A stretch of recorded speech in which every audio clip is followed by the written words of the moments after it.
So we should calculate the volume of oxygen at 27 degrees Celsius and 740 millimeter pressure, which could be obtained by heating 10 grams of potassium trioxochlorate 5.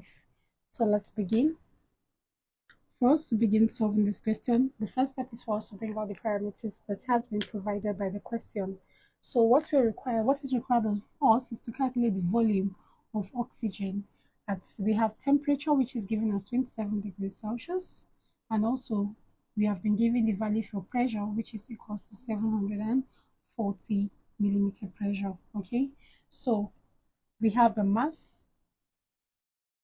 of the compound that has been given, which is potassium trioxochlorate 5.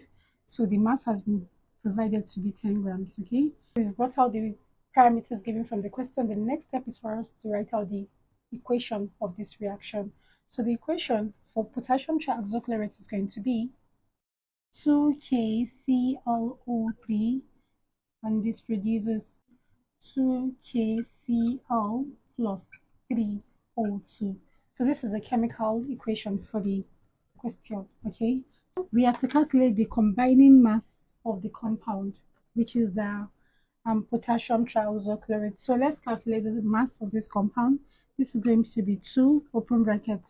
The atomic mass of potassium is 39 plus chlorine is given as 35.5, then plus oxygen is going to be 16, then times 3. Okay, so let's simplify this. We have 39 plus 35.5 plus, then we multiply 16 times 3, which gives us the value of 48. Okay, all of this multiplied by 2. So let's add up all the values we have here, which is 39 plus 35.5 plus 48. Then we'll multiply what we have times 2. This gives us a value of 245. So this is 245 grams, meaning that the mass of the compound here is 245 grams. So after calculating the mass of the compound, the next thing is for us to calculate the volume of oxygen from here. So calculating the volume of oxygen here is going to be